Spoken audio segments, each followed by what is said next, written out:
Sur ce front de taille, là, déjà, on observe qu'il faut déjà décaper toute cette partie-là, sur 40 cm.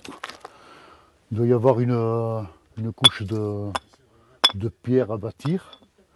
Et puis on observe aisément 4 ou 5 couches qui pourront être utilisées pour la lose de couverture. Là j'en vois 3, éventuellement 4 couches, c'est tout. Ce qui donne une proportion à peu près d'un quart à un cinquième de lose. On s'est remis à faire des toits en lose calcaire sur la région d'Écosse, quoi, dans les années 80. Quoi. Donc c'était un des rares sites où on pouvait en trouver. Et c'était à une échelle beaucoup plus restreinte, avec une petite pelle, quoi, une tractopelle. Et au fur et à mesure, la carrière s'est agrandie.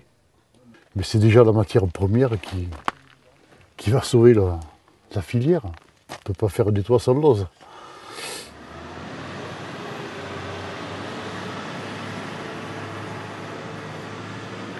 Mon père il a une entreprise de maçonnerie. Et on a racheté la carrière au mois de juillet, quand M. Pierre Baratieu est parti à la retraite.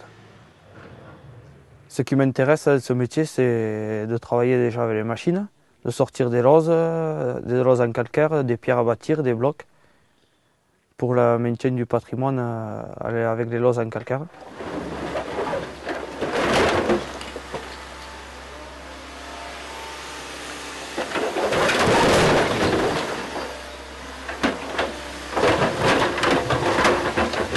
Il y a eu de très gros soucis de gélividité. Donc bon, pendant un moment, la lose calcaire a pratiquement disparu à cause justement de ces problèmes.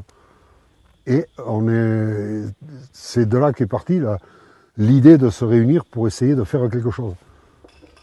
Quand on fait le tour de la région, le tour des Grands Cosses, qu'on voit tout le patrimoine bâti il y a vraiment un patrimoine à sauver. Donc on est parti aussi, ça fait partie de nos idées de sauvegarder ce patrimoine. L'association a été créée depuis la fin janvier 2013. Donc elle est récente. Bon, depuis on a entrepris de rédiger une charte de qualité, de rédiger un guide de bonne pratique. Tout ça, bon, ça prend du temps, mais ça se met en place. Partant de là, on arrivera après,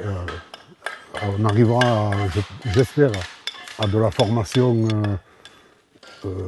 diplômée, je dirais, dans le cadre avec un partenariat avec la Chambre des métiers de la Lozère, par exemple. Bon, après, le matériau, on a la chance de le produire sur place, pour pouvoir le poser, l'employer sur place avec des entreprises locales. Donc on maintient, je pense, on maintient l'activité économique du départ de la carrière jusqu'à l'arrivée au client. La filière calcaire représente aujourd'hui environ 2500 mètres carrés de couverture par an, pour l'ensemble des entreprises de l'association. Donc c'est déjà quand même assez important. Pour certaines entreprises, ça représente oui, 80% de leur chiffre d'affaires sur l'année. En termes d'économie, sur la région, ça laisse quand même quelque chose.